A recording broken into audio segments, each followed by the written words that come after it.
नमस्कार सर। नमस्कार। आपका नाम सर? विनोद अग्रवाल। आप का व्यवसाय क्या है? हम रिफाइंड ऑयल मैन्युफैक्चरिंग में हैं, एडिबल ऑयल्स। अच्छा, एडिबल ऑयल में। आपको विद्यार्थी सहायक समिति के बारे में क्या मालूम? सब ज़्यादा तो कुछ नहीं, पर इतना ज़रूर कह सकता हूँ कि ऐसी ऑर्गेनाइजेशन कम है जिनके व्यवस्थापक जो है बिल्कुल ही निस्वार्थ सेवा भाव से काम करने वाले हैं। उन्होंने खुद ने अपने आप में इस टाइप की ज़िंदगी गुजर चुके हैं, उसके दुख दर्द भली भांति जानते हैं और उसका दर्द और दुख को जानते हुए उसकी सेवा करते हैं। तो आप प्रोजेक्ट पे गए हैं? मैं एक बार प्रोजेक्ट देखा है, पर जैसा डे टू डे वर्किंग उनका किस ढंग से होता है वो मुझे पता नहीं, पर लेकिन इतना ज़रूर मालूम है कि जो लोग इससे जुड़े हुए हैं, जो इसके कार्यकर्ता हैं, मेन जो लोग उनके संस्थापक हैं, उनकी नीति अच्छी है। और पैसा देने वाले बहुत मिल जाएंगे, पर नीति करने वाले, काम करने वाले, बच्चों को प्रोत्साहन देने वाले, सही रूप से पैसे का उपयोग लाने वाले लोग कम मिलते हैं। आप उनके लिए क्या करते हैं? मैं कुछ नहीं, सिर्फ उनको जो अपने घर में तेल की फैक्ट्री है खाने के तेल की, तो उसमें से उनको जो तेल लगता है उस महीने के महीने बच्चे लोग आते हैं, उनके रिक्वायरमेंट के हिसाब से हमसे ले जाते हैं। ऐसा आपको क्यों लगा कि मदद करनी चाहिए किसी को? मदद करनी चाहिए, ये एक स्वभाव रहता है हर एक का, पर सही जगह मदद जाना ये बहुत इम्पोर्टेंट है। जिस तरह से इस ऑर्गेनाइजेशन के बारे में मुझे पता है, ये निस्वार्थ है। इसमें बच्चों के लिए एजुकेशन लेना चाहते हैं पर ले नहीं सकते बच्चे लोग, ऐसे कई बच्चे हैं। और ये बड़ी दुर्भाग्य की बात है अपने भारतवर्ष में कि गवर्नमेंट तरफ से बोलो या किसी और संस्था की तरफ से इतनी सहायता नहीं हो सकती कि बच्चों को पूरी तरह से उभारा जाए। इसमें काफ़ी स्कॉलर्स बच्चे हैं जो कि ज़िंदगी इनकी बन सकती है, कहीं और आगे बच्चे कुछ कर सकते हैं। तो ऐसी संस्था के लिए कुछ हम करें तो हमें खुशी होती है। Okay, thank you. Thank you.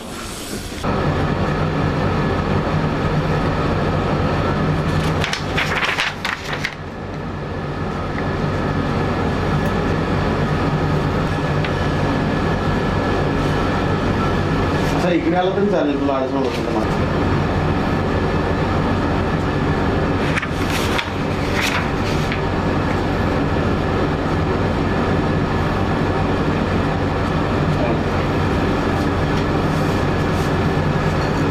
AC of कर दे.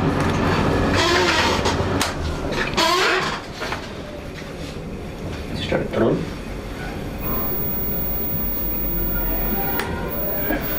मैं आप काम करें.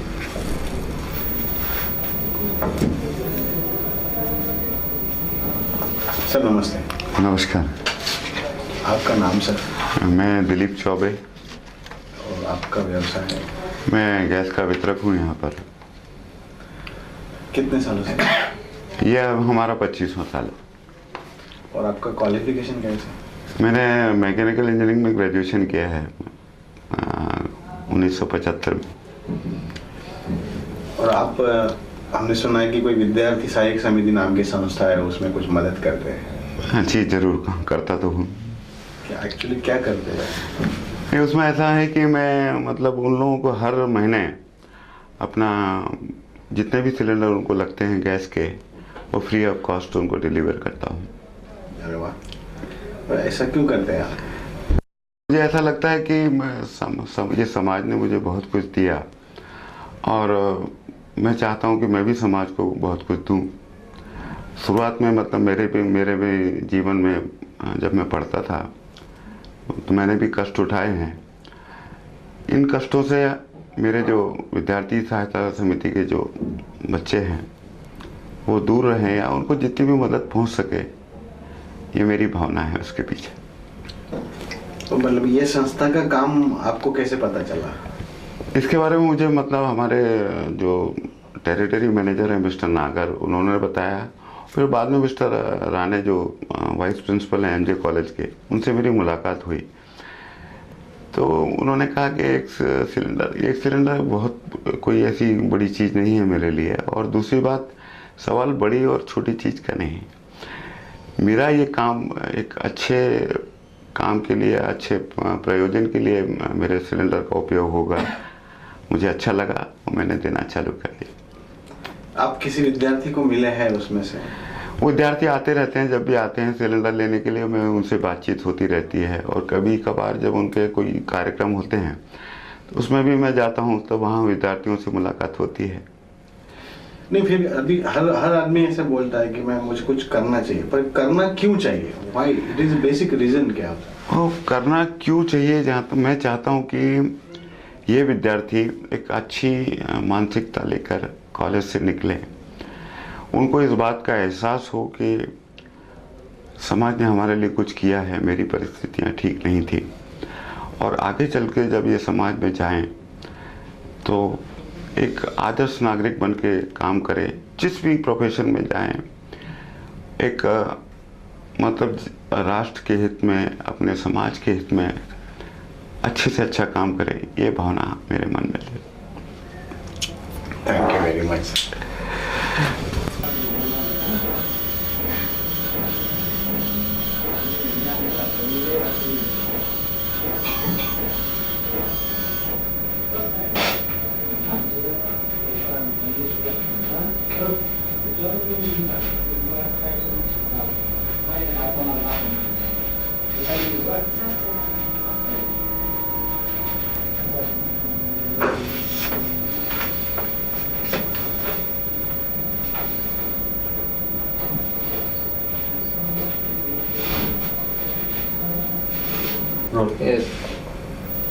आपको ऐसा लगता चाहिए कि और ज़्यादा ये लोगों ने इसको सहायता करनी चाहिए? बिल्कुल, क्योंकि मेरे हिसाब से इतना अच्छा प्रोजेक्ट है, और मतलब जिसमें जितना सामर्थ्य है और कर सकता है, बोलते हैं मराठी में उसको कहते हैं फूलनी फुलाची पाखड़ी। इस प्रोजेक्ट में हर किसी ने मदद करना चाहिए, और जो भी मतलब हैव और हैव नॉट्स के बीच में जो फ़र्क है उसको दूर करते हुए और अच्छे चरित्र के विद्यार्थियों का निर्माण हो, अच्छे चरित्र के नागरिकों का निर्माण हो, उसमें तो सबने मदद करना चाहिए। आपका ग्रेजुएशन कहाँ से हुआ था? मैंने रायपुर से किया 1975 में। अच्छा, ये फोटो वहीं की है? हाँ, ये फोटो तो नासिक की है। माइको में मैं इंजीनियर था, प्लानिंग इंजीनियर था। उस समय मुझे अवार्ड मिला था हमारी कंपनी की तरफ से, हमारे जनरल मैनेजर ने दिया था। उनका नाम मुझे अभी तक याद है, करीब करीब 28-30 साल पहले की घटना है। मिस्टर क्रॉल करके जर्मन मैनेजर थे, उन्होंने मुझे अच्छे काम के लिए अवार्ड दिया था। फिर अच्छा काम करना चाहिए, ये कल्टीवेशन आप में कैसा आ गया? उसका एक ही मतलब यह है कि आदमी ने हमेशा एक ही तरफ से सोचना है कि I have to give something good to the society, और अच्छा काम करने से आप ज़्यादा काम कर सकेंगे। और क्या है कि मुझे ऐसा लगता है कि आज अपने भारतीय समाज में जॉब्स की बहुत कमी है, यानी we should cultivate jobs for the people. तो आप जितने ज़्यादा मतलब एवेन्यूज़ या जितने ज़्यादा प्रोजेक्ट्स हैंडल करेंगे, उसमें लोगों को जॉब्स मिलेगा, और जो बेकारी जो हमारे समाज में है वो जिस पैमाने में दूर हो, और जो युवा वर्ग में जो फ्रस्ट्रेशन है उसको अपन कितना दूर कर सकें, ये हर जो समर्थ हैं, हर समर्थ नागरिक की, हर समर्थ इंडस्ट्रियलिस्ट की, व्यापारी की जवाबदारी बनती है, ऐसा मुझे लगता है। तो मतलब आप इसके लिए इस गैस एजेंसी के अलावा कुछ करते हैं? जी हाँ, मैं मतलब मेरी एक सिलेंडर टेस्ट करने की फैक्ट्री है, वहाँ पर करीब 60 कामगार काम करते हैं। उसके अलावा उससे जुड़े हुए ट्रांसपोर्टेशन के काम हैं। हम लोग रिलायंस के लिए काम करते हैं, भारत पेट्रोलियम के लिए काम करते हैं, इंडियन ऑयल कॉरपोरेशन के लिए काम करते हैं, और मुझे बहुत संतुष्टि मिलती है इस बात के लिए कि हर इतनी बड़ी बड़ी इंडस्ट्रीज़ को हम बहुत बढ़िया सर्विसेज देते हैं। तो कुल मिला के आप मतलब कितने लोगों का? मेरे साथ करीब करीब 100 लोगों का परिवार जुड़ा हुआ है, और इसका मुझे बड़ा आनंद होता है।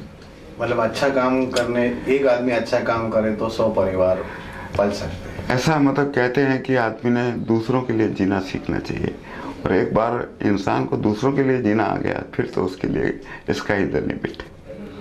Thank you sir.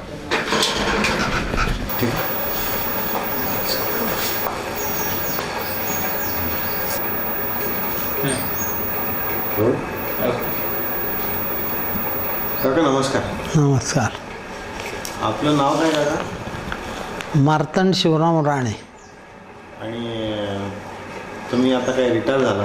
हो, रिटायर झालो. म्हणजे काय करत होता?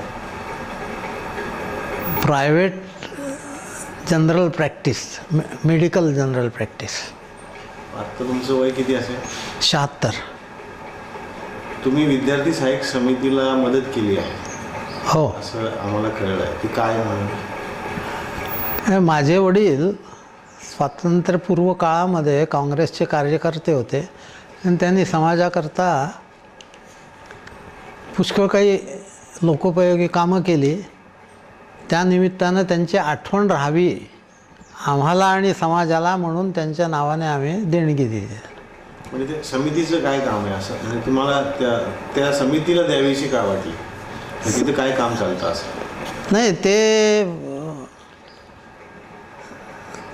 सुभाष राणे आम्हाला भेटले होते. त्यांनी सांगितलं असं असं प्रोजेक्ट आम्ही चालू केलेला आहे, तर त्याच्याकरता मग इमारत वगैरे बांधायची आहे, तर तुम्ही काही सहाय्य केलं तर तुमच्या वडिलांच्या नावाने आम्ही तिथं एक भाग उभा करू. मग आम्ही त्याला संमती दिली आणि मग त्यांनी मधून ते आम्हाला त्याचा गोषवारा देत असत, काय काम चाललं आहे वगैरे आणि कशा प्रकारची मदताची जरुरी आहे वगैरे, तर काही तुम्ही मदत करू शकलात सांगा. म्हणून आधी आम्ही त्यांना बांधकामाकरता मदत केली आणि आता ते एखादी काही अडचण घेऊन आले तर तशी मदत करतो त्यांना. तुमचा इन प्रॅक्टिसमध्ये कसा अनुभव आहे की म्हणजे विद्यार्थ्यांसाठीचा काय अनुभव आहे तुमचा, म्हणजे डॉक्टर्स? हां, नाही, आमच्या काळामध्ये जनरल प्रॅक्टिस ही म्हणजे जवळजवळ लोकोपयोगी काम असंच आम्ही समजत होतो. आणि विद्यार्थी पुष्कळसे आमच्याकडे इथं बाहेरगावानं येऊन इथं खोली घेऊन राहत असत किंवा हॉस्टेलमध्ये राहत असत. मग काही त्यांची प्रकृती तक्रार वगैरे असली तर आम्ही त्यांना काही मोफत काही माफक दरामध्ये त्यांना आमच्या ज्ञानाचा उपयोग करून देत असतो. तुम्ही समितीला भेट दिली का? तर बिल्डिंग झाली त्याच्यानंतर बघितलं तुम्ही? त्याचं बिल्डिंगचं बांधकाम चालू असताना भेट दिली होती. आता तिथे 40 विद्यार्थी शिकत आहेत. हो. ते सगळे स्कॉलर आहेत. हो. आता ते मुलींचं हॉस्टेल बांधायला घेत आहेत. हां. म्हणजे त्यांना म्हणजे राणे सरांचं म्हणणं असं होतं की आणखी 100 मुलींची व्यवस्था असं हॉस्टेल त्यांना बांधायचं. हां हां. ते असं म्हणाले होते मागे प्रोजेक्ट आहे म्हणून. आता हल्लीची परिस्थिती काही मला ठाऊक नाही. हां, ते म्हणले की आता एक आजीबाई आहेत, त्यांनी 5 लाख रुपये मुलींच्या हॉस्टेलसाठी दिले आणि 2-1 महिन्यामध्ये त्याचं काम सुरू. अशा कामाला जनरली समाज फारसा पटपट पुढे येत नाही. ही गोष्ट खरी आहे. तर ते असं म्हणजे असं का होतं बुवा आणि त्यांनी यावं हे किती गरजेचं आहे? नाही, आज काय झालेलं आहे की समाज हा स्वयंकेंद्रित जास्त झालेला आहे. व्यक्तीसुद्धा स्वयंकेंद्रित झाले आणि समाजसुद्धा. त्याला त्यापासून काही मिळणार असेल तर तो काही मदत करायला प्रवृत्त होतो. तर पूर्वीच्या काळी इतकं स्वयंकेंद्रितता नव्हती, त्यामुळे लोक स्वतःहून मदत करायचे. आताही मदत मिळणार नाही असं नाही, पण थोडंसं हलवावं लागतं जनतेला, एवढंच. अशी मदत केली पाहिजे. फक्त वडिलांचे नावासाठी असं वाटतं तुम्हाला की काही आणखी याच्यामध्ये तुमचा काही अनुभव आहे असा की तुमच्या घरात तशी परंपराच आहे आधीपासून की म्हणजे लोकांकरता काम करायचं? नाही, तसं वडिलांच्या नावाकरता हे नाही, पण ते डॉक्टर सुभाष राणेंनी सुचवलं. कारण काय की लोकांना प्रवृत्त करण्याकरता काहीतरी प्रलोभन दाखवावं लागतं. कोणाचं तरी नाव काहीतरी हे तुम्हाला हे मिळेल, तुमच्या वडिलांचं नाव होईल. तर त्या दृष्टीने म्हणून म्हटलं की ठीक आहे, आमच्या वडिलांच्या नावाने तुम्ही घ्या. म्हणून आम्ही त्यांना केलं की त्या नावाकरताच आम्ही दिलं अशातला भाग नाही आहे. म्हणजे वडील तेव्हा काँग्रेसचे कार्यकर्ते म्हणजे त्यांचं काम कसं असेल तेव्हा? हे तेव्हा सामाजिक काम करायचं आणि राजकीय काम करायचं असं त्या काळामध्ये होतं. आणि आताची परिस्थिती कशी आहे? आता विपरीत परिस्थिती आहे. स्वतःकरता सगळे करतात साधारणतः. समाजाला काय तुम्हाला आता सांगावं असं वाटतंय या या स्टेजला तुम्ही नाही, असे जे प्रोजेक्ट आहेत, लोकांकरता काहीतरी केलं पाहिजे, गरीब लोकांकरता काहीतरी केलं पाहिजे, अशा प्रोजेक्ट्सना कुठल्या तरी अनुषंगाने म्हणा किंवा कशाची अपेक्षा न करता मदत केली पाहिजे. कारण आज शिक्षण फार महाग झालेलं आहे, त्यामुळे गरीब लोकांना मदतीची फार आवश्यकता आहे. आता प्रॅक्टिस सुरू आहे तुमची? नाही, आता 12 वर्ष झाले मी प्रॅक्टिस बंद केली. आता विद्यार्थ्यांची तुमची कधी भेट झाली का तिथल्या कोणत्या समितीमध्ये? नाही, तसा योग कधी आला नाही. कारण वयाच्या मानाने मी बाहेर जात नाही आणि ती मुलं त्यांच्या अभ्यासात, त्यांच्या कार्यक्रमामध्ये व्यस्त असतात, म्हणून त्यांची माझी तशी काही गाठ नाही. तुम्हाला मुलं किती काका? एक मुलगा, एक मुलगी. मग इथे कोण असतात आता? हा मुलगा असतो, तोही डॉक्टरच आहे, अच्छा. आणि मुलगी इंग्लंडला असते, तीही डॉक्टरच आहे. ते पण तुमच्यासारखीच प्रॅक्टिस करता का? हां, मुलगा माझीच प्रॅक्टिस पुढं चालवतो आहे, आणि मुलगी ती ॲनेस्थेटिस्ट आहे इंग्लंडमध्ये. म्हणजे तुमची जशी प्रसिद्धी आहे की जनरल प्रॅक्टिशनर पण म्हणजे हो, सर्वांसाठी. हां, तसंच तसंच मुलगाही तसंच चालवतो आहे, आणि तीच जागा चालवतो आहे, आणि तोच वसा घेऊन चालवतो आहे. असं समाजात फारसं नसतं काका ना? हां, आजच्या काळात तरी नाही आहे. पूर्वी बहुतेक सगळे डॉक्टर्स समजून उमजून काम करायचे.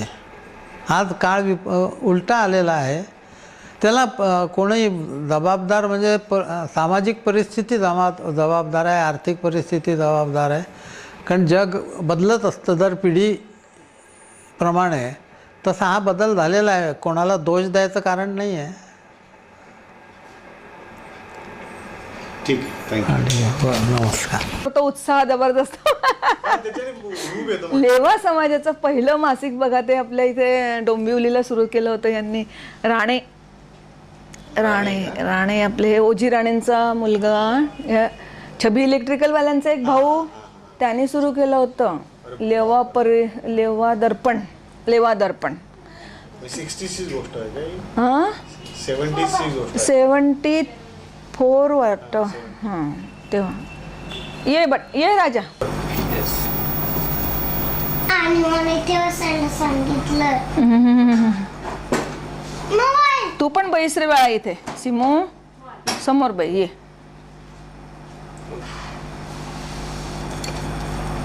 नमस्कार मॅडम. नमस्कार. काय लिहिताय? काय नाही, थोडं जसं मनाला भावलं तसं लिहिते.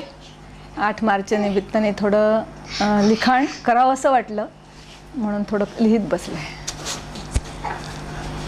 तुमचं शिक्षण किती झालं? माझं शिक्षण BA पर्यंत झालं आहे. BA कशात केलं? मी पॉलिटिक्समध्ये केलेलं आहे. आणि कुठल्या MJ कॉलेजातनं केलं आहे. हो. आणि त्याच्यानंतर मग शिक्षण नाही, पुढे करायचा विचार होता, पण संसाराचा व्यापार मोठा होता, त्यामुळे जोडीदाराला साथ देणं जास्त महत्त्वाचं, म्हणून शिक्षण मागे राहिलं. विद्यार्थी सहाय्यक समिती नावाची संस्था आहे, तिथे तुम्ही मदत केली आहे असं राणे सरांनी आम्हाला सांगितलं. तर त्या संस्थेसंबंधी तुम्हाला पहिल्यांदा कधी कळलं? संस्थेसंबंधी जेव्हा ते विचार राणे सरांच्या डोक्यात आले, आणि किंवा त्यांना ते असं जाणवलं की बुवा आता आपली वेळ आली आहे ते काम करण्याची. आपण जे मुलांना शिकवण्याचं काम करतो आहे, तर हे करताना त्यांच्या लहानपणापासून जे काही त्यांना अडीअडचणी आल्या, त्या काही मुलांना त्यांच्यासारख्याच असणाऱ्या किंवा पूर्वी त्यांनी जे भोगलं आहे ते इतर मुलांना भोगावं लागू नये म्हणून त्यातल्या त्यात त्यांना सोयी करून द्यावा, असं ज्या वेळेला त्यांना जाणवलं, जवळजवळ 4-5 वर्षापूर्वी, 5-6 वर्ष नाही पुष्कळ 7-1 वर्ष झाले, 7-8. हां. ॲक्च्युली आता तुम्ही तिथे कशा स्वरूपात मदत केलेली आहे आणि ती का केली? हां, यात सगळ्यात महत्त्वाचं म्हणजे राणे सरांचा उद्देश हा फार स्वच्छ आणि निर्मळ होता आणि त्यांच्या विचारांना चालना देण्याचं आम्हाला पटलं किंवा आपण हा प्रकल्प पुढे न्यायला काही हरकत नाही, कारण करणारी व्यक्ती पण तेवढीच त्या दिव्यातनं गेलेली आहे आणि ज्यांनी भोगलेलं असतं, ज्यांनी सोसलेलं असतं, तो अगदी म्हणजे अंतरात्म्याला स्मरून ते काम करत असतो आणि ही व्यक्ती काम करेल असा भरोसा आम्हाला त्या व्यक्तीत वाटला आणि म्हणून आम्ही त्यांना साथ द्यायचं ठरवलं. म्हणजे तुम्ही मदत कशा स्वरूपात केलेली आहे आता? आम्ही जरी पैशांच्या स्वरूपात केलेली असली तरी आमची मानसिक भावनिक सर्व मदत त्यांच्या पाठीशी आहे. तुम्ही कधी गेला होता प्रोजेक्टवरती? हो, उद्घाटन झालं त्या दिवशी त्या आधीही जागा पाहिलेली, उद्घाटन झालं त्या दिवशीही पाहिली आणि बऱ्याच वेळेला मी त्या रस्त्याने जात असताना आडबाजूला डोकावून आम्ही बऱ्याच वेळेला ते बघितलेलं आहे. फक्त एवढंच की त्या स्पॉटवरती बाकी कोणी मोठी माणसं नाही भेटली, कामगार वगैरे सगळे होते. त्यांना वाटलं ही बाई काही येऊन बघते, पण मी त्यातलं काहीही त्यांना सांगितलं नाही. पण माझं सारखं डोळ्याखालून ती जागा जात होती. बांधकाम कुठपर्यंत आलं, काय आलं, पिलर वर आले का, किती आले, छत पडते, इथपर्यंत माझं सगळं लक्ष होतं. मुलांची कधी बोललात का? मुलं माझ्याकडे एक मुलगा तर 1-2 मुलं तर माझ्याकडे येतच होती. त्यातली माझ्या मुलगा वकील असल्यामुळे जी मुलं लॉ साईडला शिकणारी होती ती मुलं येतच होती आणि काही मदतीच्या निमित्ताने म्हणा, काही म्हणा, अशी मधून आमच्याकडे आली. काम करून त्यांना कामाची गरज वाटली किंवा माझ्या मुलाला जेव्हा त्यांच्या मदतीची गरज वाटली त्यावेळेला एक 5-7 मुलं मधून अशी डोकावलेली आहेत. तिथे काही मुली पण शिक्षण घेतात? हो, त्याबद्दल मात्र सर मला अजिबात काही कल्पना नाही आहे. पण मला राणे सरांनी बऱ्याच वेळेला सांगितलं, पण मी असं स्पेशल काही गेले नाही अजून. साधारण आता असं समाजामध्ये फार कमी वेळा घडतं, म्हणजे असं प्रोजेक्ट आपल्या खानदेशामध्ये यायला खूपच उशीर झाला. हो, तर याचं तुम्हाला काही कारण सांगता येईल का? कारण मी बऱ्याच लोकांना विचारलं याचं खरं म्हणजे ज्याने त्यांनी आपलं तपासून आपल्या पद्धतीने असं उशीर होण्याचं कारण काय? मी खरं एका शब्दात असंच सांगेल की त्याला योग्य व्यक्ती योग्य वेळी जर मिळाली तरच ते काम होतं. कदाचित ही व्यक्ती आजपर्यंत इथपर्यंत येणं हे परमेश्वराला हे असेल की बुवा नाही, या व्यक्तीच्याच हातून हे काम होईल, तर त्याच्यासाठी वेळ हा लागणारच आहे. बाकी 10 लोक नंतर म्हणतात की बुवा आम्हाला वाटत होतं, असं वाटत होतं. अरे वाटतं तर 50 वाटतं, पण त्यातला एक जरी पुढे आला तरी ते काम पुढे रेटलं जातं. आता साधारण सर म्हणणार की मुलींचं हॉस्टेल बांधायला घ्यायचं आहे, ते साधारण काहीतरी 2 महिन्यामध्ये सुरू होणार आहे. बरं, तर आता महिला दिवस गेलाच, कालची गोष्ट आहे. मुलींसाठी तुम्हाला काय सांगावं असं वाटतं आहे? म्हणजे अशा संख्या खूप आहे अशी मुलींनी शिक्षण सोडण्याची, त्यासाठी समाजाने आणखी काय करावं? मुलींसाठी तर समाजाने खूपच म्हणजे जशी ही मदत मुलांसाठी केलेली त्याच्या पुष्कळ पटीने समाजाने मदत करावी. कारण मुलींचा प्रश्न हा फार नाजूक आहे.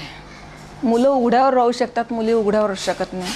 आणि मुलींच्या शिक्षणाच्या बाबतीत जर ते आर्थिक मदतीने म्हणा किंवा राहण्याच्या गैरसोयीने म्हणा ते जर थांबत असेल तर ते न थांबण्यासाठी त्याला मार्ग दाखवण्यासाठी का होईना पण प्रत्येकाने पुढे आलं पाहिजे आणि आपापल्या परीने मदत करायला पाहिजे असं मला वाटतं. तुम्ही असं म्हणले होते की तुमच्या मुलाचा बिपिनच्या याच्यामध्ये सिंहाचा वाटा आहे या मदत करण्यामध्ये, तर तो तुम्हाला कसं वाटतो? त्याच्या आधी एक प्रश्न. मॅडम आपलं नाव काय? माझं नाव मालती लीलाधर बेंडाळे. म्हणजे तुमचं मिस्टर काय? माझे मिस्टर वकील होते, ॲडव्होकेट होते. म्हणजे आता ते नाही? आता ते हयात नाहीत. तुमच्या घरामध्ये सामाजिक जबाबदारी किंवा समाजाला मदत करणे अशी या घरातच परंपरा आहे का, किंवा तुम्हाला असं काय घडलं की ज्यांनी खरंच समाजासाठी करायला पाहिजे याची जाणीव कोणाला लहानपणी होते, कोणाला तरुणपणी होते, असं काय घडलं? म्हणजे असं मी खरं सांगायचं तर ज्या कुटुंबातलं माझं माहेर आहे, माझे काका होते खासदार आणि एक राजकारण जो भाग थोडा म्हटला तरी त्यात समाजकारणही सामाजिकही कारणही असतं आणि कोणासाठी काहीतरी केलं पाहिजे ही भावना खरं तर मला लहानपणापासून या राणे कुटुंबातूनच मिळाली आणि त्याला जबरदस्त जोड ही माझ्या मिस्टरांची होती. कारण त्यांचा पिंड जास्त म्हणजे लहानपण तर जाऊच द्या पण मोठेपणी म्हणजे लग्नानंतर मला माझ्या मिस्टरांचा जो काम करण्याचा म्हणा किंवा मदत करण्याचा म्हणा कोणालाही हा जो पॉईंट होता तो फार आवडायचा. आणि याचं फार मोठं एक असं कारण मी तुम्हाला सांगेल की माझा सुरुवातीचा संसार हा फार कठीण परिस्थितीत गेलेला आहे. कारण वकिली व्यवसायामध्ये एवढं आवक ही नसतेच आणि सुरुवातीचा भाग तर फारच कठीण असतो. पगारदार लोकांना पगार तरी येतो, आम्हाला तेही मिळत नसतं. पण अशा परिस्थितीतही माझ्या मिस्टरांना त्यांचा एका दिवशी सहज सकाळी सकाळी एक मनुष्य आमच्या दरवाजाशी आला आणि मला विचारलं भाऊ आहेत का. मी म्हटलं हो. आपण कोण. त्यांनी नाव नाही सांगितलं. ते ओळखतील मला असं म्हणून म्हटलं. आणि मी यांना बोलवल्यानंतर माझ्या मिस्टरांनी त्याला पाहिल्याबरोबर त्यांनी ओळखलं की हा लहानपणी आम्हाला सांभाळत होता आणि तो उघडा होता. त्याच्या अंगात कपडे नव्हते. हे सगळ्यात वैशिष्ट्य म्हणजे त्याच्या अंगात जे होतं ते फार तोकडं होतं. त्यांनी तेव्हाच्या तेव्हा आपल्या जवळचा एक नवा शर्ट त्याला दिला. पहिल्या आधी तू अंगात घाल म्हणे. आणि तेव्हापासून मला कुठेतरी का होईना ते शर्ट जाण्याच्या याच्यापेक्षा मला ती जी मदत केली ही माझ्या हिच्यामध्ये फार खोल रुजली. ते विचार माझ्या मनात फार खोल रुजले आणि मग तेव्हापासनं तो पिंड मला कळला त्यांचा. हे तर माझ्या संसाराच्या सुरुवातीची गोष्ट आहे.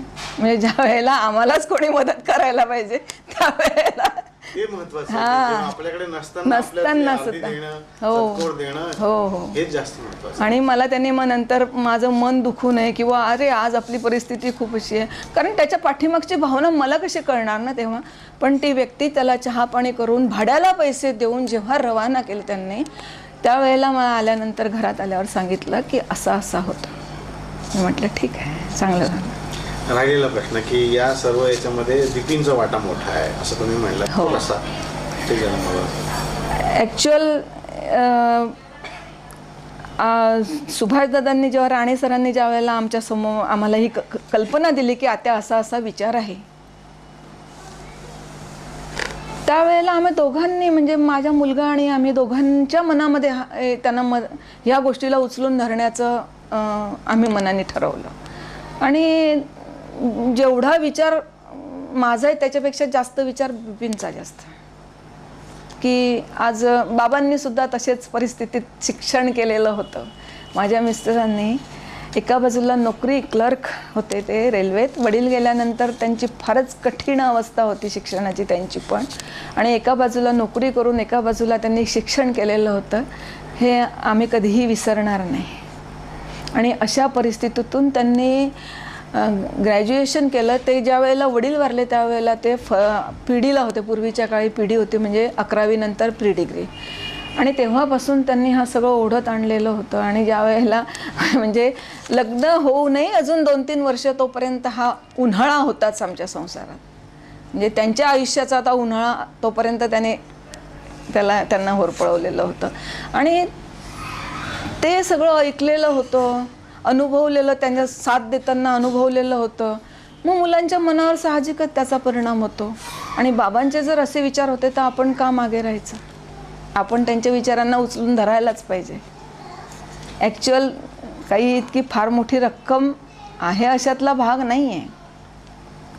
याच्यापेक्षा जास्त मोठ्या प्रमाणावर ज्यांची परिस्थिती आहे त्यांनी तर जरूर द्यायला पाहिजे.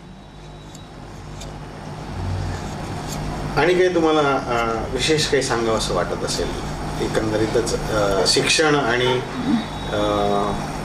त्याचा क्वालिटेटिव्हनेस जपणे या संबंधी अशा मुलांची काळजी घेणे ज्यांना शिक्षण घ्यावं असं वाटतं.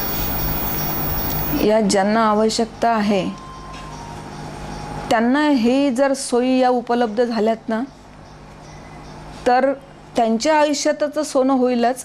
पण ज्यांनी त्या उपलब्ध करून दिल्यात त्यांना सुद्धा एक समाधान आणि तृप्ती आणि आपल्या हातून आयुष्यात एक चांगलं काम झालं की जे पुढे वारसा नेत राहील आपला. आणि एक कुटुंबातला आपला लौकिक जो मुलगा असतो तो एकच असतो, पण अशी अनेक मुलं त्यांची जन्माला येतात आणि ती पुढे जातात आणि ज्या वेळेला ते मोठ्या डिग्र्या घेतात आणि ते कुठेतरी मोठ्या हुद्द्यावर जातात, त्यावेळेला करणाऱ्याच्या मनामध्ये त्या भावना शब्दात सांगता येणार नाही इतका तो आनंद असतो. थँक्यू. मुली शिकाव्या, असं भरपूर शिक्षण घ्यावं असं तुम्हाला का वाटतं? म्हणजे असं आता नेहमी असं समाज म्हणतो मुलींनी शिकावं, त्याच्याने काय फरक पडतो? मुलींच्या शिक्षणाने खूप फरक पडतो. कारण एक घरामध्ये एक सर सुशिक्षित स्त्री असली तर पूर्ण कुटुंब सुशिक्षित होतं, हे आपल्या तर पूर्वजांनी सांगितलेलंच आहे, आपल्या सगळ्या नेत्यांनी सांगितलेलं आहे. पण त्याचा पदोपदी अनुभव येतो. आणि ज्या वेळेला एखादं कुटुंब सुसंस्कृत असेल, त्यांना असं वाटत असतं की बुवा आपल्या घरामध्ये जर एवढ्या शिकलेल्या मुली आहेत तर बाकीच्या मुलींनाही ते शिक्षण का मिळू नये. म्हणजे आपल्या कुटुंबाच्या विचाराबरोबर आपल्या शहराचा, आपल्या प्रांताचा, आपल्या देशाचा ओघाने विचार होतो तिच्यामध्ये. आणि एवढा ब्रॉड माइंड ठेवल्याशिवाय प्रगती कुठेच हे होणार नाही. प्रगती होण्यासाठी ह्या सगळा ब्रॉड माइंडेड राहायलाच पाहिजे आणि त्यासाठी स्त्रियांचं शिक्षण हे फार आवश्यक आहे. स्त्रिया जर शिकल्या ना तर लहान मुलं, आताचा काळ कसा शिक्षणाचा आहे, एक जर घरामध्ये चांगली सुशिक्षित स्त्री असली तर ती तिच्या मुलांना तिच्या बाकीच्या आजूबाजूच्या घरामध्ये काम करणारी मोलकरीणसुद्धा तिला शिकवण्याच्या मागे ती बाई असते की अगं तुला सही तरी करता आली पाहिजे. म्हणून आमच्या कुटुंबात पूर्वी एक मोलकरीण होती, तिला आम्ही सुशिक्षित केलेलं आहे. म्हणजे माझ्या हातून ते काम झालेलं आहे. धुणंभांडी करणारी जी आमची बाई होती ती निरक्षर होती, पण तिला दुपारच्या मधल्या वेळामध्ये थोडा वेळ अर्धा तास पाऊण तास बसवून आम्ही तिला साक्षर बनवलेलं आहे.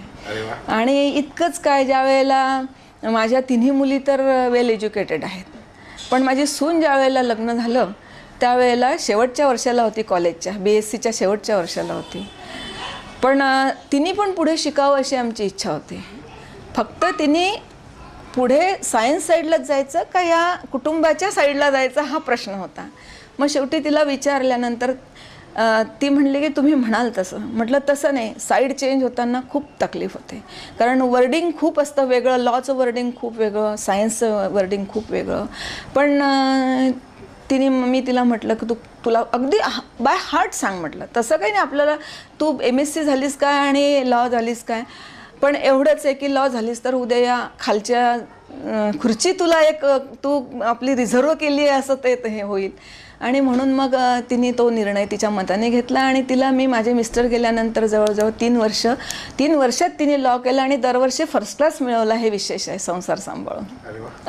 म्हणजे तुम्ही तिच्या पाठीमागे राहून मला तिने लॉ करावं ही माझी फार प्रबळ इच्छा होती. आणि प्रत्येकाने पुढे जावं, शिकत राहावं, अगदी शेवटपर्यंत शिकतच राहा. अजूनसुद्धा मी म्हणते ह्या क्लासला जा, त्या क्लासला जा. तिने कॉम्प्युटरचे क्लासेस केले, जिथे जिथे तिला असं शिकावं असं वाटलं तिथे तिथे तिला आम्ही चान्स दिला. आणि आता तर ती वकीलच आहे. प्रॅक्टिस हे बाबा छोटा आहे म्हणून जरा तेवढं हे होतं. पण मध्ये मध्ये माझी मुलगी ज्या वेळेला प्रॅक्टिसमध्ये होती त्यावेळेला तिला ओढायची, तिच्याबरोबर खाली घेऊन जायची की चल डिक्टेशन वगैरे दे, अमकं दे डमकं दे, हे करून ठेव, कॉम्प्युटर प्रिंट काढून ठेव. म्हणजे कळत न कळत का होईना मी त्या जवळ जात होती. एकदम प्रॅक्टिसमध्ये घुसण्यापेक्षा त्या कामाच्या जवळजवळ गेल्यानंतर ती आपोआपच मग मानसिकता तयार होते की बुवा चला आपणही काहीतरी करायला पाहिजे. आणि असा पिंड. तुम्ही